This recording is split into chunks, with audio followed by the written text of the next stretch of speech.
G'day cunts! On today's episode of the Bloody Oath podcast, I want to talk about Warhammer Plus. I've recently downloaded it, so I wanted to share my thoughts on this new subscription model, where GW have done well, where they've done poorly, some reasons why you might want to consider subscribing, and some reasons that you may want to hold off for the future, and also what my thoughts for the future of this subscription model are. So without further ado, let's get into the episode.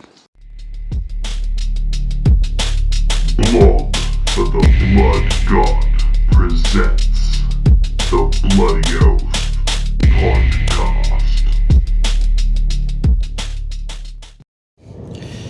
G'day cunts, welcome to another episode of the Bloody Oath podcast. I know it's been a while since I've hit you guys with an episode, and I apologise for the absence. It's been an interesting couple of months. There's been a lot of things happening in my personal life which has impacted my ability to generate content, but I'm back and I'm excited to hit you guys with some new fresh material. So with that being said, what I want to talk about today is Warhammer Plus. I recently purchased the subscription. I got it on release day, and I just wanted to share with you guys my sort of first thoughts on the subscription service and my experience with it and that sort of stuff, so that for those of you who are considering subscribing, you'll have a little bit more information available before you do so. I know there's plenty of reaction videos and that sort of stuff out there on YouTube, so I'm probably going to be very similar to a lot of those, but I think I've got a few interesting, unique perspectives as well, which might be worth sharing, and at the very least, this might be an interesting little conversation to have in the comments on what your thoughts are on your experiences with Warhammer Plus. So either way, let's get stuck into the episode. So the first thing, the purchasing process and all of that was very smooth. The website worked perfectly fine for me. I didn't have any challenges there. The part that I did have a challenge with was logging in. I kept getting various error messages. I tried it on different devices. I tried it with different browsers, and seemingly didn't really matter what I did. I seemed to be getting the same error whenever I tried to log in. So I just said fuck it, and I thought I'll go do something else, try again in a few hours, see what happens. And I came back in a few hours and it was fixed. So I did email it off to their customer service and all that sort of stuff, saying that I'm getting this error whenever I try to log in, saying the system was saying there was nurglings in the system. So it's some kind of error code that they've generated. It's not something that's happening on my end. So I was like, I'll just see. Surely, being release day, they're probably getting inundated with emails. So I was like, I'll just give them time. It came back in a few hours and it was fine, worked fine. They're all of the videos are basically available on that website once you log in. So it's not like links to YouTube or anything like that. So the deficit there is you can't use your apps. So for example, I've got a premium YouTube service, which I really like, because what it means is I can put the screen lock on my phone and the video continues to play, which I really like, because I use it when I'm driving, or if I'm at work and I've got some time, I'll listen to it like it's a podcast. So they're lore videos and stuff that are coming out. I was hoping I'd be able to listen to them with my screen locked and my phone in my pocket and just my headset on, but it looks like I'm going to have the web page open in order to view the content, which is kind of a pain in the ass. Not that big of a deal though, but it's not quite ideal. But yeah, so I just went full screen on the videos, and then I used the share thing to share it to my TV, so that I was watching it on the telly instead of watching it on my phone. And that was a bit laggy, so the audio and the video weren't in sync, which was kind of annoying. So I ended up just going fuck it and watching it on my phone. And that's a challenge, but that's probably more of a me problem than a them problem. I don't think that's really it's something that I could expect them to resolve. And I guess if you have a smart TV that has a web browser on it, you could probably just, and I might even have that, I don't know, I've never played with that feature on my TV before. But yeah, if you've got a browser on your TV, you're probably fine. You can probably just use that. But yeah, so I ended up watching a couple of episodes on my phone. I was first things first. I was quite disappointed with the amount of content that you get on release day. So the free mini, they say you get a free mini when you sign up. Well, you actually get that on your 1 year anniversary. So You sign up, you pick which free mini you want, and then you have to wait 12 fucking months before you get it. That to me is completely ridiculous. I purchased all 12 months in one hit. So I feel like at that point, like I've purchased the fucking subscription. I've got all of it. Give me the fucking mini. Like, I get if you're going to pay monthly, it makes sense to wait, because obviously they don't want to, they don't want you to sign up for 1 month, pay $10 and then get a $50 mini. Like, that makes perfect sense to me. But for those who do subscribe and pay for the entire year, like, I mean, maybe they haven't finished the manufacturing run of the minis yet, maybe they're not up to that stage. They just knew what minis they would have available. Who knows? But that was just one thing that was slightly disappointing. And then the other thing that was disappointing is that when you get it, there's 2 animations that both go for about 15 minutes. And that's it, And I was like, oh, well, that's disappointing. There's one battle report. There's one painting, or I think there was 2 painting things that are no different than the old Duncan Rhodes YouTube stuff. So I was like, oh, that's fuck all. That's less than an hour's worth of entertainment, And if they're going to do this, say they do this releases once a week, right? Even let's be generous. I don't think they will do it once a week, but let's say hypothetically they do it once a week. They release new content. Then you're only getting 50 hours worth of content, which I know 50 hours is a long ass time, but for $100 subscription service, like, that's about the same price as Netflix, and Netflix has fucking infinite hours, I pay $15 a month for YouTube Premium, but that's because it gives me infinite, entertainment. So yeah, that I found quite disappointing. I was expecting a lot more, which is probably on me, but that's still... they had the Warhammer Visions and the White Dwarf articles in there, which I thought that was interesting. Like, they've obviously got that digital content sitting in their archives, why not share it? And the Warhammer Visions, I actually think it's fucking cool as shit. I have a few of them that I just sort of sit on my coffee table in my gaming room, so that, like, when mates are over and shit, we can just flip through them, and there's some pretty cool stuff in there, because they show not only their work, but some really cool conversions and some really, like, cool paint jobs that you wouldn't find through a simple Google search. Like, there's some really cool shit in those books. So that was pretty cool. I did have a quick flip through those, but at the same time, it sort of felt like opening a catalog for the thing that you've just already purchased, sort of thing, It felt a bit weird going through those. Not to mention that it's clearly optimized for printing, where you've got, like, one picture will be across 2 pages in the Visions books. But that obviously doesn't translate well to viewing it online, because then you're, like, looking at half of an image, and then you go next page and you're looking at the other half of an image. Yeah, so not ideal. And then they had a few books, like the Fall of Cadia books and stuff like that on there, which is pretty cool. But that being said, you can get those for free online pretty much anyway, so I didn't really see much value in that side of the service.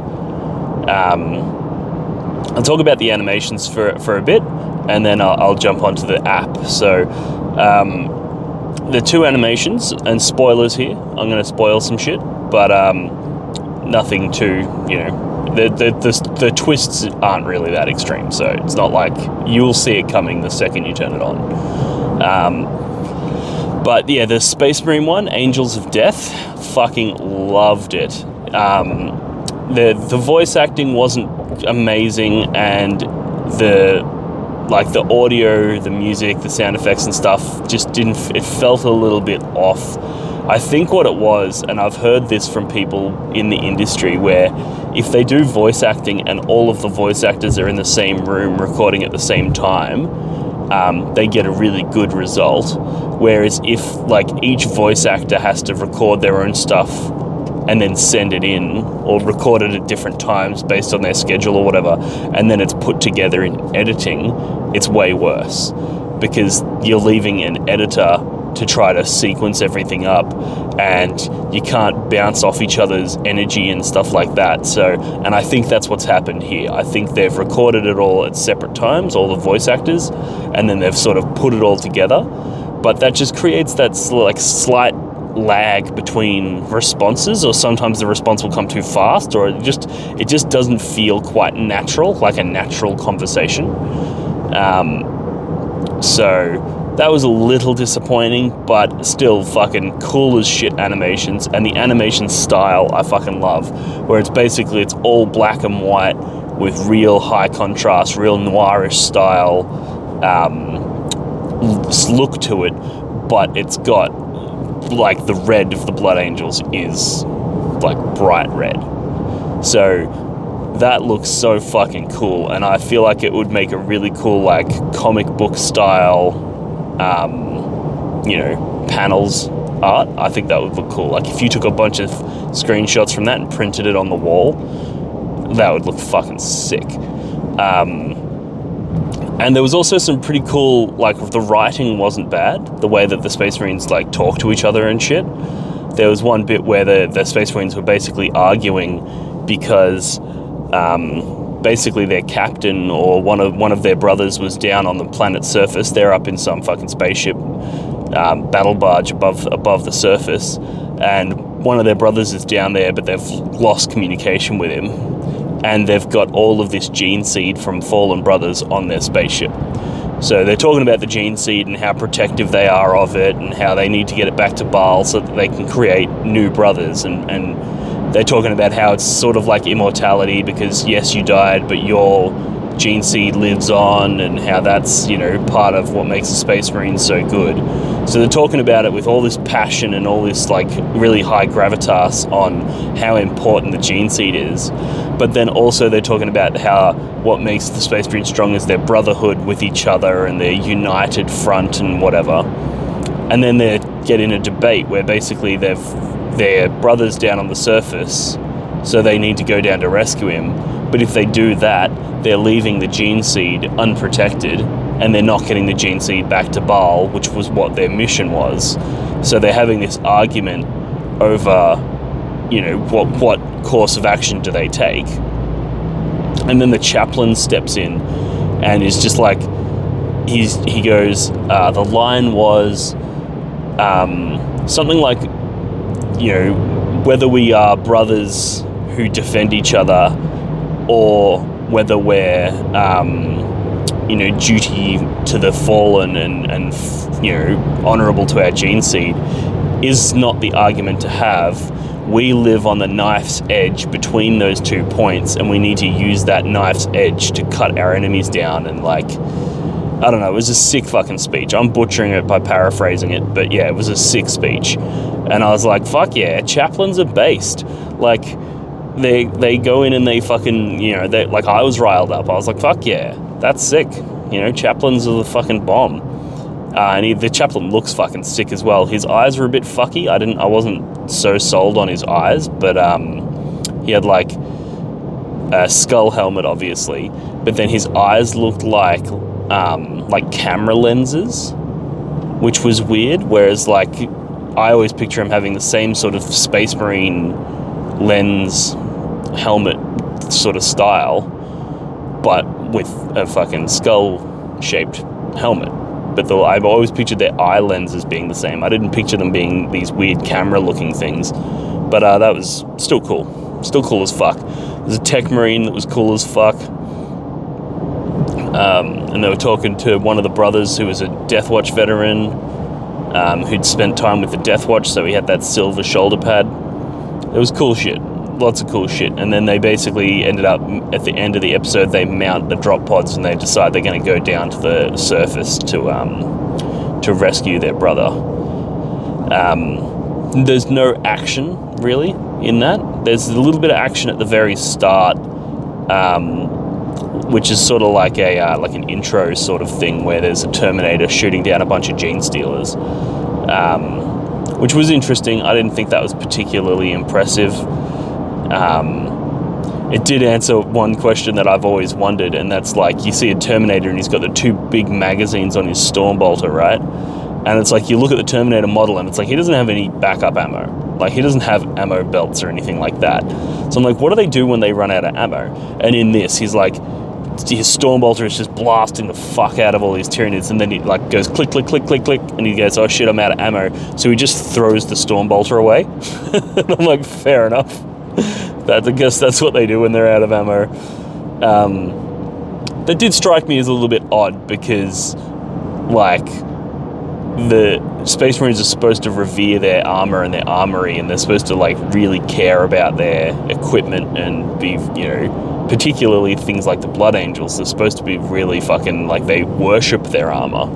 So to see him just sort of yeet his Stormbolter across the room was a bit weird.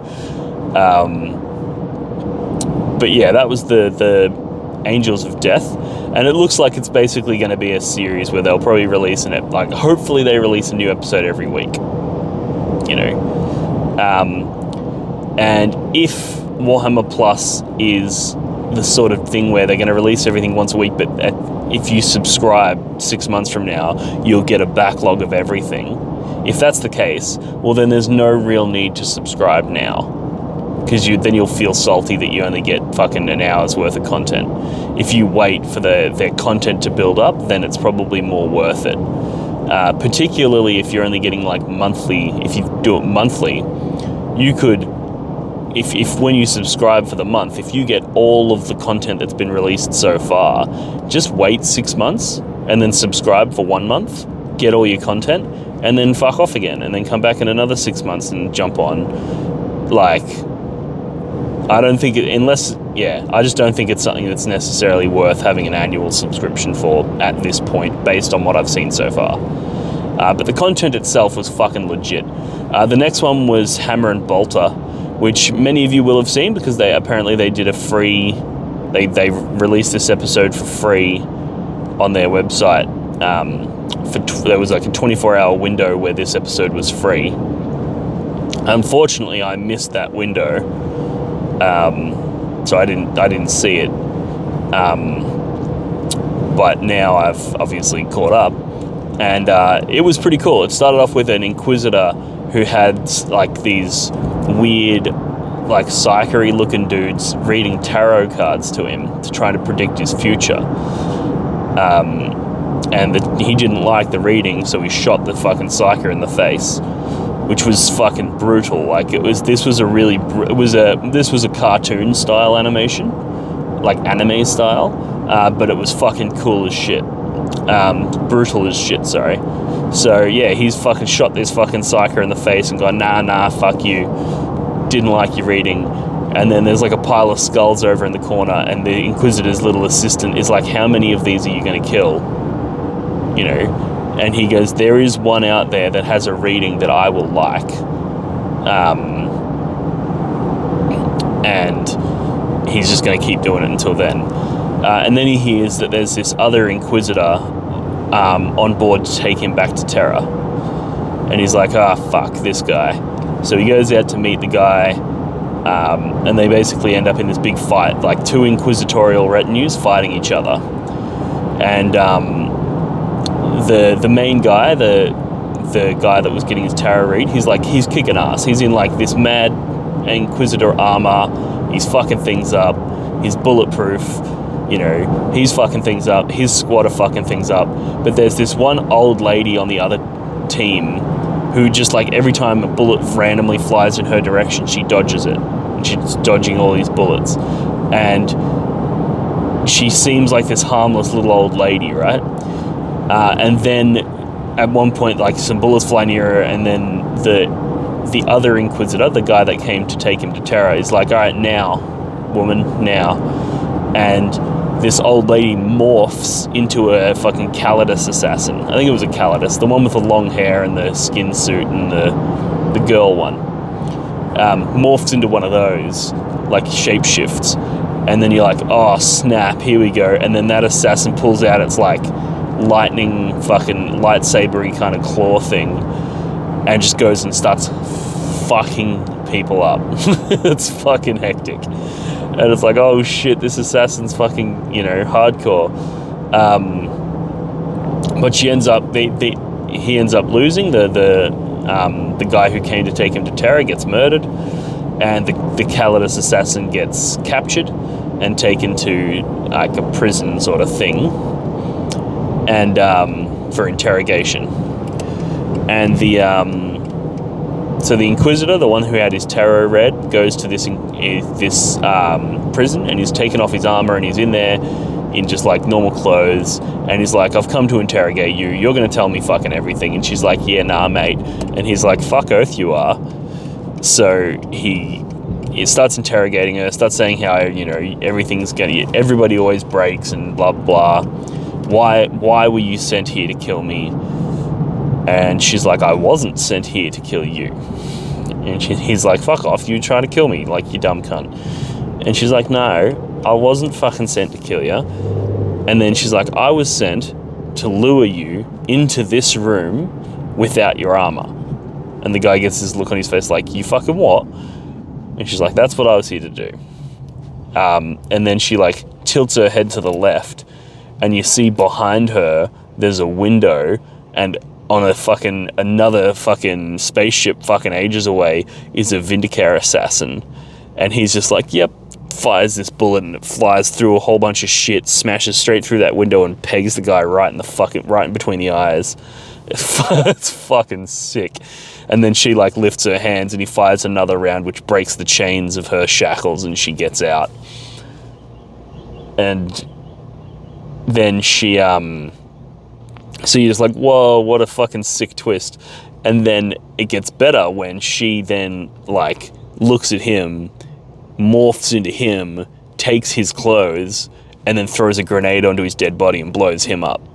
So now she looks like the Inquisitor, who she was sent to essentially lure into a room so a Vindicare assassin could kill him. And it's like, when you've got two assassins coming after you, like, good fucking luck. It was fucking sick. And then so now you're like, okay, what's the next episode gonna be?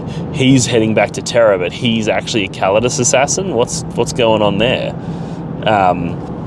So I'm really excited to see how that sort of progresses. That's gonna be fucking awesome. Hopefully it's a weekly episode of all of the shows currently on the platform. Like that, if they do that, I will not be unhappy with the purchase. If they don't, I probably will be unhappy with the purchase. So yeah, those were the two animations. The next one was the battle report. I only watched the first like couple of minutes because I was about to go to bed, and I was like, I'll catch up on this later. But I watched enough, I think, to know what's going on. And first things worth noting is the quality of the battle reports from an editing and like a visual perspective is out of this world. It's so fucking good. The editing and the way that they've structured it is so much better than anything an independent can do. You know, the quality of the models, the quality of the army, the way they film it, like they've done editing where you can see like the background in the shot is like animated. You know, like they've done like a green screen behind the table, and then they've put the camera in such a way that it actually shows you the models, then the terrain behind the models, and then in the background it's got like a ruined cityscape. So it actually just looks like you're watching you're actually watching a battle. It looks fucking rad. Loved it. And then obviously like the things like the audio quality and the quality of the cameras is off the fucking chain. And then the way that they do the editing when it comes to looking at the camera, looking at the table, looking at the people, looking top down on the dice. They have all of the different important camera angles that you'd want, and they show all of them throughout the battle. So it's not like one of those ones where you watch top down the whole time and you're like, oh, this is lame. Or one of those ones where the whole time you're looking at the person explaining what they did. And you're like, this is lame, you know. It's got a really good mix of camera angles, which is something that the production budget to do that isn't that high for someone like GW, but it's almost unattainably high for an independent, you know. In order to get off the ground with battle reports, to do their level, you'd need multiple cameras, you'd need like a dedicated cameraman, you'd need, you know, many hours spent in editing, you'd need multiple microphones that are all synced up, you'd need multiple sets of lighting, like it's thousands and thousands of dollars and thousands of hours. It's just no independent can do, like, I mean, very few independents, because there are some independent battle report channels that do a very good job, close enough to this, but like, as somebody who does battle reports myself, that's one of the biggest hurdles is for an independent. Like, I work like 45-hour week, you know, I work full-time. I also drive an hour to and from work every single day, so I essentially am away from home for like 60 hours. It's fucked. And that's why I've been unable to produce battle reports in the scale and quantity and quality that I would have liked. You know, I would love to be able to release a weekly battle report, or even a monthly battle report would be good. But there's just not enough time. The amount of time that it takes to record it, and then the amount of time that it takes to edit it, and then, you know, the amount of sacrifices you have to make because you want the quality there. You want to have the premium quality battle report, but it's like, the more quality, the harder it is to edit, and the longer it takes to edit, and you just don't have the time. So it's really unfortunate the way that works. Whereas GW, obviously, I would just dedicate that time, dedicate that resource, and get it done. And then as a result, there's people paying hundreds of dollars to sign up to their service. Which, yeah, that's fine. And that's why I really hope that they keep going with it. My biggest criticism of their battle report, and I guess this is something that they could fix, but I doubt they will, is that it very much felt like starter set versus starter set style army, you know? Like, the armies were cool and they looked amazing, but it didn't feel to me like it offered any tactical educational value, you know? Like, if a lot of people watch battle reports for all different reasons, you know? Some people watch it because they want to see beautiful armies, in which case this will tickle your pickle. Some people watch battle reports because they want to engage in the narrative and they want to, you know, see how armies would go down and blah, blah, blah. But I find that a lot of people engage in battle reports because they want to see how an army would play and learn from that. They want to see a top-tier Necron army go up against a top-tier Space Marine army and see who would win and how they won. Like, I don't know about you guys, but I'll pretty much only watch a battle report if it has one of my chosen factions in it, or if it has two top-tier lists in it, so that I can watch it and learn all of their tricks, learn how their armies are played, so that when I verse it, I have an advantage. You know, that's one of the main reasons that the people that I know that watch battle reports, that's why they watch them. Let's put it that way. And this just doesn't do that. You're not going to learn anything about what's good and what's bad. I mean, you're going to learn some stuff. Like, you're going to watch him with a unit of Tesla Immortals go and kill a whole bunch of shit, right? You're going to see that, and you're going to be like, oh yeah, cool, that did that. That's what that does. But you're not going to learn, oh fuck, if he takes this and this and this, he can combo it up so that he can do that. You're also not going to see them pull those, like, the really sick tricks, like, you know, name a trick. There's a billion tricks, you know. I think they're going to be playing more holistic, more, you know, garage game style, but in a really high quality way.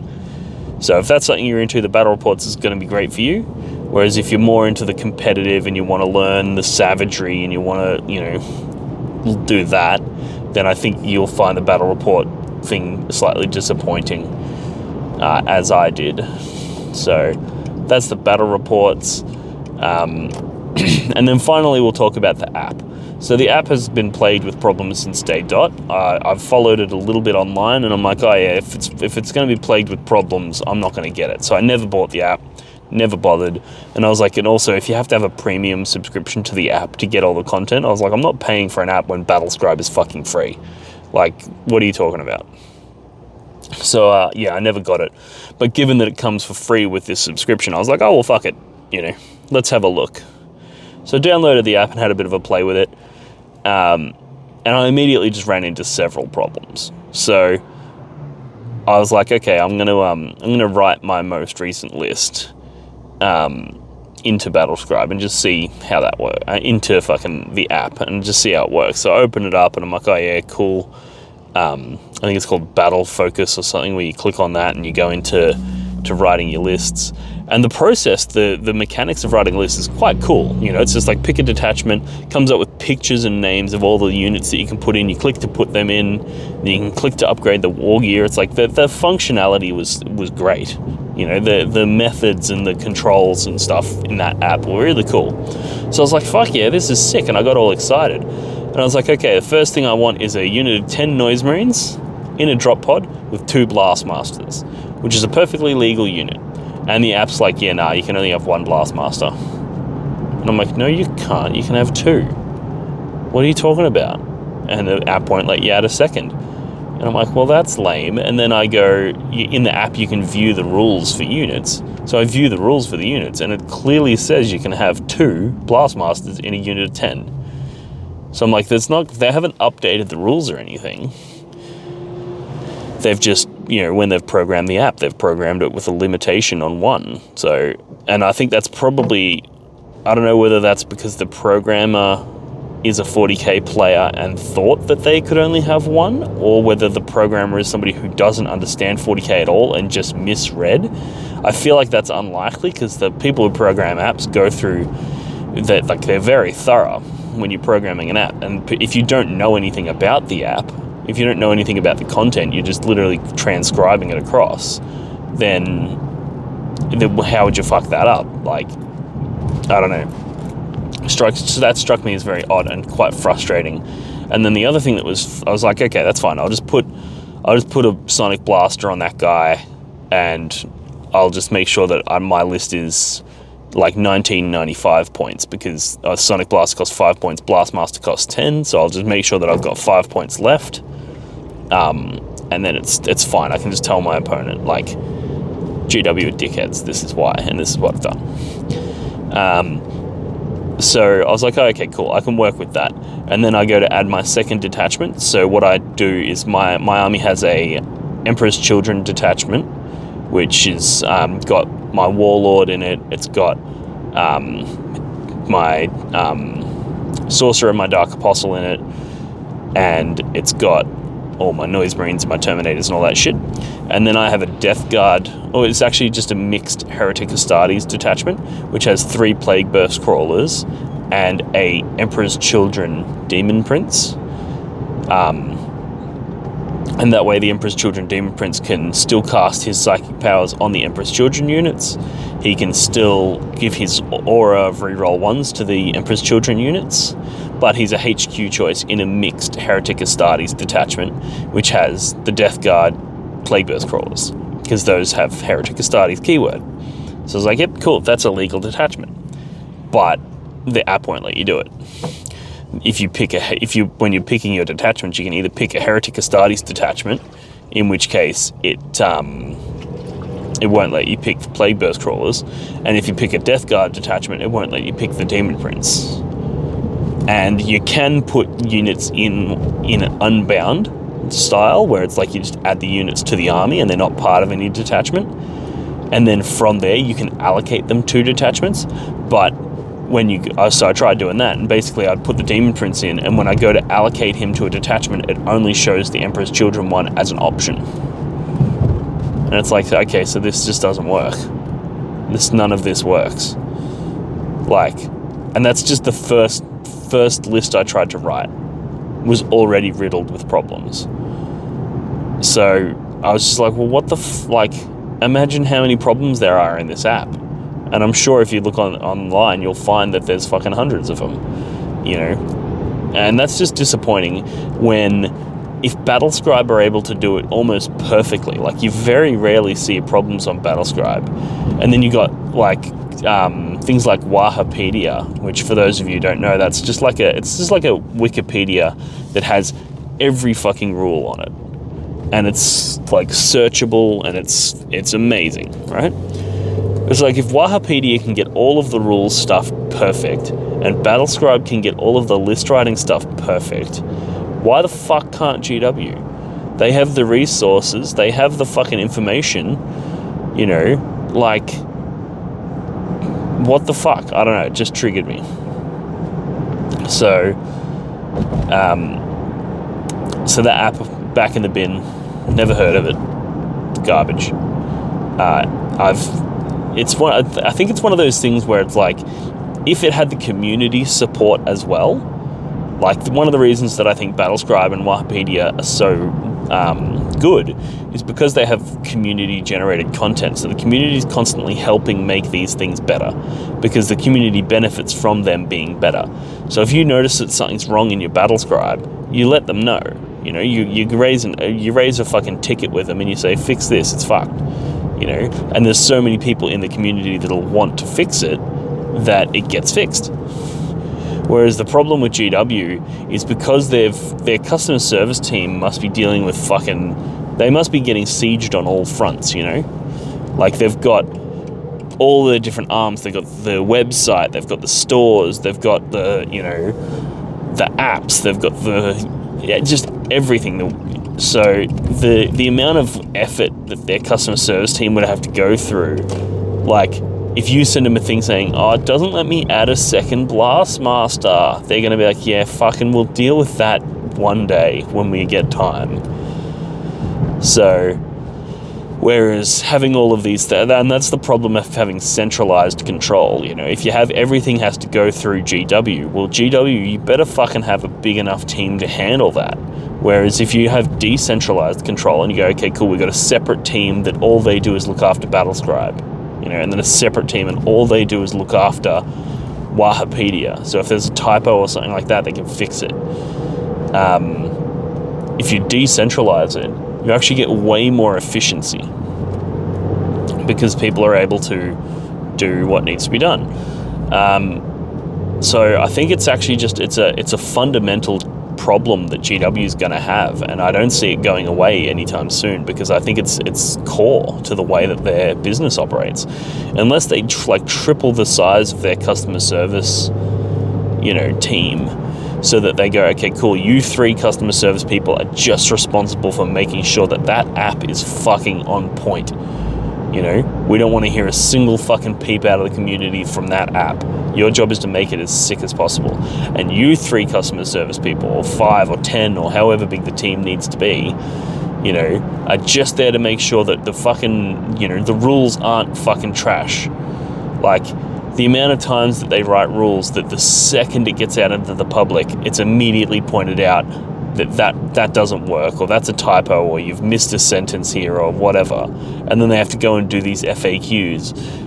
It's like, I understand that, you know, even if they had a team of 1,000, you know, 1,000 rules checkers, even if they had that big of a team, when they release the rule, it immediately goes out to millions of people who immediately check it.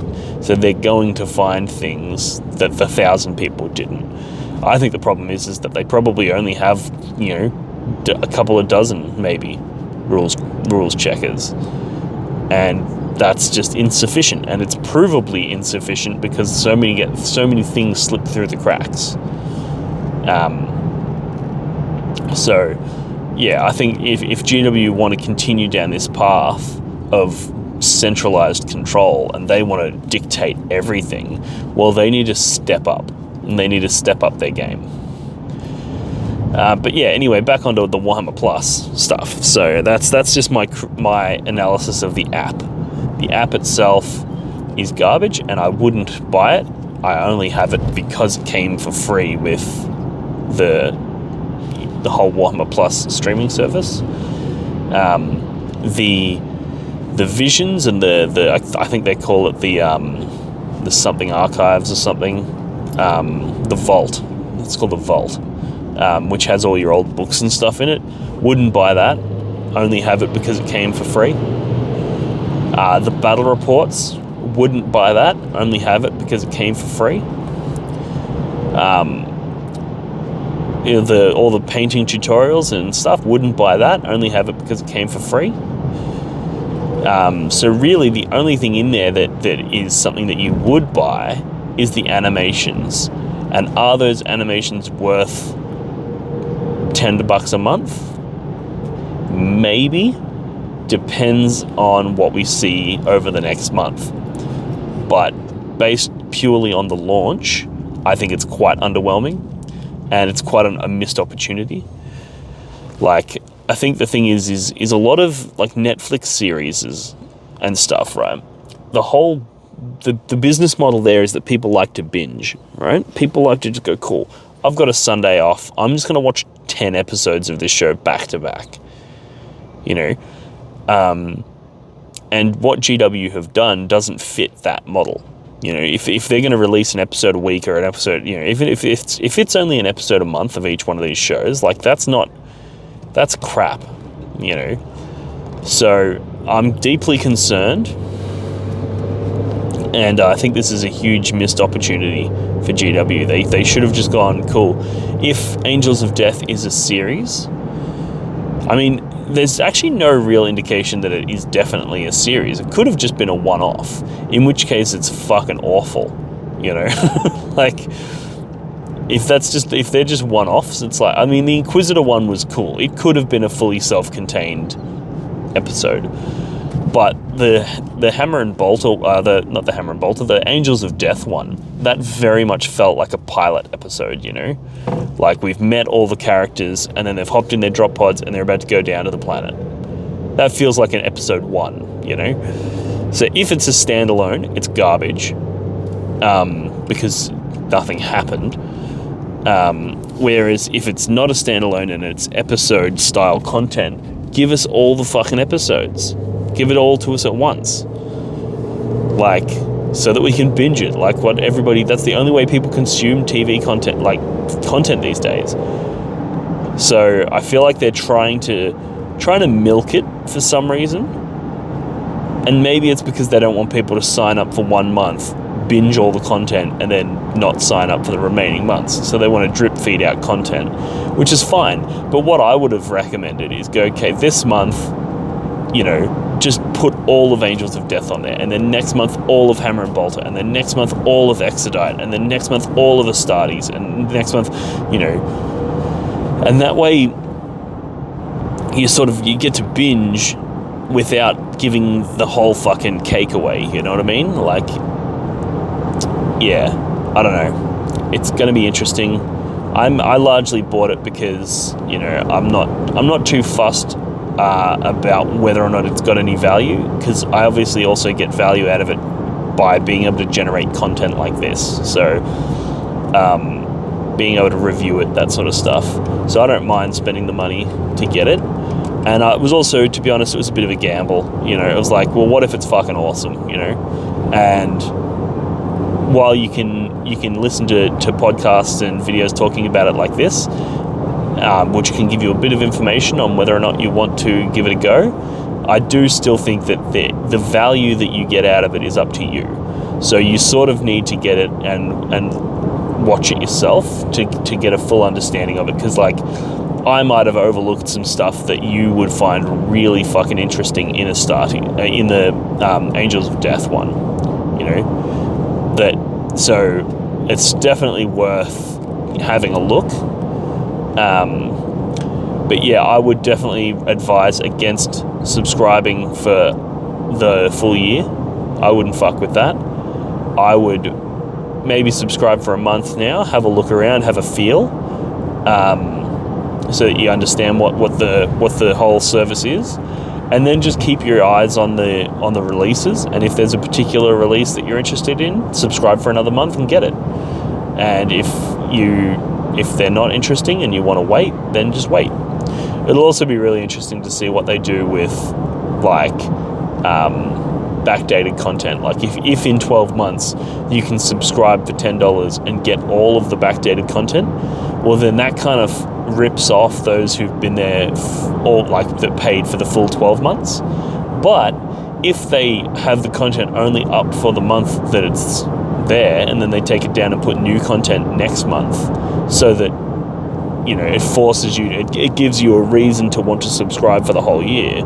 If they do that, well then a lot of this early content is going to fade into obscurity and very few people are going to see it and it's going to be wasted. So I don't know what they're going to do.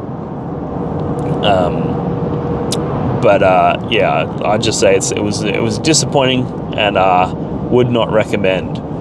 So yeah, that's my thoughts on Warhammer Plus. I'd love to have a conversation in the comments below. So if you have any thoughts or if there was anything that you found particularly interesting or cool, if you've got Warhammer Plus, I'd love to hear your thoughts. And if you've been considering getting Warhammer Plus, let me know what you think of my analysis. Let me know if it's helped you in the decision-making process. And yeah, I'll talk to you guys in the comments. And as always, make sure you check out my Facebook page, my Patreon. I've got a new service on my Patreon where for $5 you can get a custom design made for neoprene objective markers. So I've done a whole bunch of custom designs. I've got over 52 designs available now on the website. I'll chuck links to all this shit in the description. So yeah, if you want to show me some support, jump onto Patreon. You can subscribe for as low as $1 per month, which is $1 Australian as well, so it's 2/10 of fuck all for the rest of the world. So that's a great way of showing support. And if you want to get your own custom objective markers made up, then dial that up to a $5 a month service, and I'll design anything you want. So there's designs of almost every possible faction in 40k, but every faction has multiple units. So like, for example, Eldar, I've got a Dire Avenger, a Guardian, a Striking Scorpion, I've got Yvraine, I've got Yunkan, I've got Harlequins. Like, I've got all of the different stuff, but there's still plenty out there. So if there's anything else that you want, if you want a Howling Banshee one, or if you want a fucking whatever, let me know. I'll design it up for you. And yeah, make sure you like and subscribe and share this video around to those who, might be, your gaming group might be talking about Warhammer Plus and you might be wondering whether or not it's worth it. Make sure you share this video, and I'll talk to you guys next time. All right, thanks a bunch. Ta-das. Do your objective markers ever get lost behind terrain or other models and become difficult to see? Do they ever get bumped and accidentally moved during a game? And do they ever spark arguments about distances? Well, not anymore. Introducing the blog for the blood god, not even remotely patented neoprene objective markers. Made from the same material as astronaut suits, or maybe military equipment, or probably neither of those things, this 2mm thick neoprene synthetic rubber is tear resistant, water resistant, and is designed to last. But that's not all. The blog for the blood god, not even remotely patented neoprene objective markers come in a variety of different designs and styles to suit any faction represented in the Warhammer 40,000 universe. These objective markers are a perfect gift for yourself or a friend, and are a perfect way to flex and show your opponent that not only are you a smarter, cooler, and better 40k player than them, but you also have more disposable income than they do. For the low price of $25, you'll get not one, not two, but 6 neoprene objective markers, perfectly designed for 9th edition Warhammer 40k. But wait, there's more. For a limited time only, people who sign up on Patreon to support Blog for the Blood God as a Skull Champion tier $5 per month member will gain access to a custom design service where I will design a unique logo to support their gaming club, like the one I did to the left here for the Potato Farmers local gaming club here in Melbourne. Follow the links in the description of this video to pick up your set today.